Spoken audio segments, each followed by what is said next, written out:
this video we are going to study about the structure of hip joint. Hip joint का structure कैसा होता है? कोई भी जॉइंट होता है तो उसके नाम से पता चल जाता है हमें कि क्या होगी, यहाँ पे दो बोन्स आपस में क्या कर रही हैं, जुड़ रही हैं। तो ऑब्वियसली जॉइंट के अंदर क्या होंगी, हमारे पास बोन्स होंगी, आर्टिकुलेटिंग बोन। उसके अलावा जॉइंट्स को आपस में जोड़ता है, यानी कि दो बोन्स को जब जोड़ते हैं आपस में, कोई ना कोई हमारे पास लिगामेंट्स भी होते हैं, कोई ना कोई हमारे पास कार्टिलेज होता है। तो यहाँ पे हमारे पास कार्टिलेज होगा, लिगामेंट्स होंगे और एंड पे हमारे पास कुछ बर्सास भी में होंगे। ओके, तो ये तरह चार स्ट्रक्चर्स हैं जो कि प्रेजेंट होते हैं हमारे हिप जॉइंट के ऊपर। अब वन बाय हम पढ़ते हैं कि जो बोन्स हैं, कौन कौन सी बोन्स हैं जो हमारे पास हिप जॉइंट के अंदर इन्वॉल्व होती हैं। अब हमारे पास दो बोन्स होती हैं, एक हमारी हिप बोन होती है और दूसरी नीचे से हमारी थाई की बोन फीमर होती है। अब पहले हम देखते हैं हिप बोन को। बेसिकली जो हिप बोन होती है ना, इसमें फर्दर तीन तरह की बोन्स होती हैं। एक होती है हमारे पास हमारी इलियम बोन, सेकेंड हमारे पास होती है हमारी प्यूबिस एंड थर्ड पे हमारे पास होती है हमारी ईशियम बोन। यानी कि तीन बोन्स जब आपस में मिलती है ना तो एक हिप बोन बनती है। इसी तरह राइट की हिप बोन, लेफ्ट की हिप बोन। अब राइट लेफ्ट हिप बोन के दरमियान में जो हमारा सैक्रम पोर्शन आता है हमारी वर्टिब्रा का, वो मिलते हैं ना तो वो एक उस कंप्लीट जो उसको कहते हैं, उसको कहते हैं नाम पेल्विक गर्डल का नाम देते हैं। अब यहाँ पे हम बात करें हिप बोन की। अब जो हमारी हिप बोन होती है ना, इस इन स्ट्रक्चर्स के साथ ही जो होता है ना, हमारे पास एक पड़ा होता है राउंडेड सा स्ट्रक्चर जिसको हम नाम देते हैं एसिटैबुलम का, एसिटैबुलम। तो जो हिप जॉइंट, हिप बोन का एसिटैबुलम पार्ट होता है वो हमारी फीमर के हेड के साथ जब मिलता है तो हमारे पास जॉइंट बनता है हिप जॉइंट।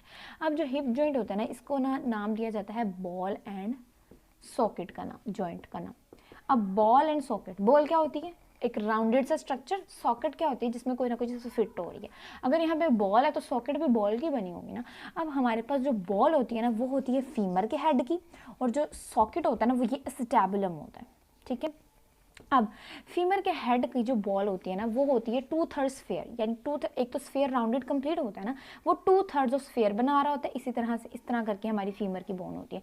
ये इसका हेड होता है, ये इसकी नेक होती है, ये नीचे से सारी इसकी ना ऐसे काफ़ी ज़्यादा डायमीटर वाली ना जो नीचे फीमर बोन होती है, ये काफ़ी स्ट्रॉन्ग बोन होती है हमारी। ओके, तो ये जो हो गया बॉल का पार्ट करता है। एसिटैबुलम क्या होता है, ये सॉकेट की तरह का स्ट्रक्चर होता है, ऐसे राउंडेड सा स्ट्रक्चर होता है जिसके अंदर जाके जैसे कि ये इस तरह से, तो इस तरह से बना होता है। ये हमारी सॉकेट होती है और ये हमारी बॉल होती है जो आके इसके अंदर जो है ना हमारे मिल के जो है ना वो हिप जॉइंट को बना देता है। तो ये तो हो गया बॉल एंड सॉकेट जॉइंट की बात कर ली हमने, बोन्स की बात कर ली। अब उसके अलावा बात आती है कार्टिलेज की। अब जो कार्टिलेज होता है ना, जो दोनों सर्फेसिस है ना, जैसे कि हमारे पास जो स्टैबुलम है और जो फीमर है, इन दोनों को कवर किया होता है कार्टिलेज ने। अब अगर हम स्टैबुलम की बात कर रहे हैं ना, जैसे ये स्टैबुलम बना हुआ है हमारा, ठीक है, ये हमारी बॉल पड़ी हुई है।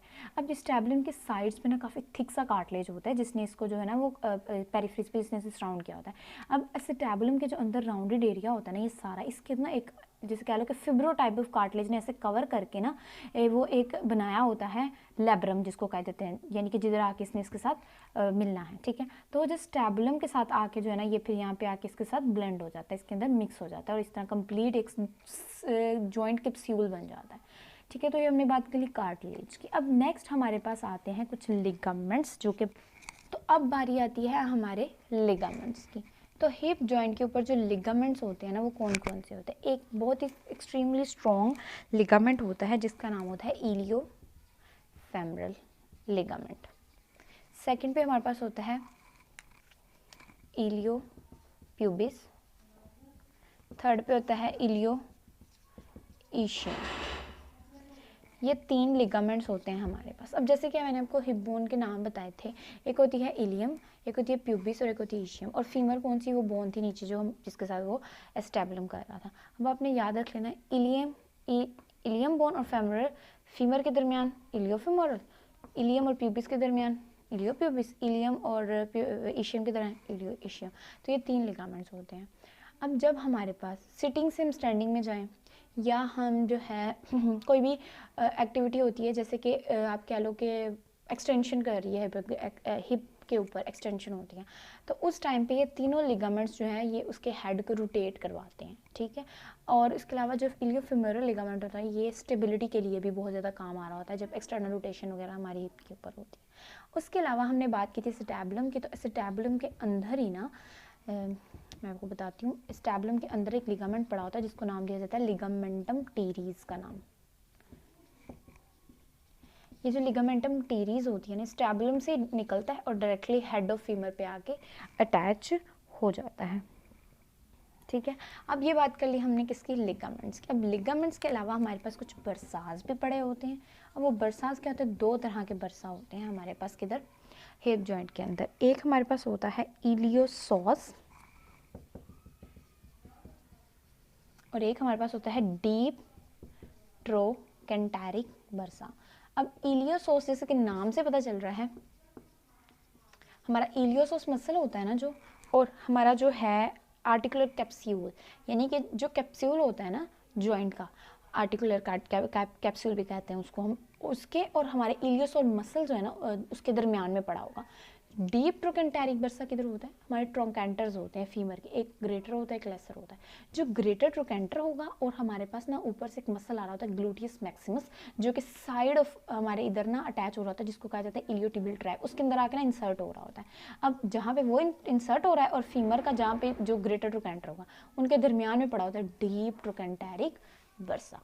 सो ये थे स्ट्रक्चर्स चार जिनको हम डिस्कस कर लिए। अब हम जनरल से बात करते हैं फीमर के बोन के बारे में। ये जो फीमर बोन होती है ये सबसे ज़्यादा स्ट्रॉन्गेस्ट बोन होती है हमारी, लेकिन इसके अंदर एक पॉइंट सबसे वीक होता है, वो ये होता है कि जो इसका हेड होता है ना, हेड के बाद आती है इसकी नेक, नेक के बाद नीचे बोन आती है। तो जो नेक होती है ना, इसका diameter as compare to bone कम होता है और ये वीक पॉइंट होता है। ठीक है, तो this is all about the structure of hip joint. तो नेक्स्ट वीडियो के अंदर हम movements of the hip joint को डिस्कस करेंगे।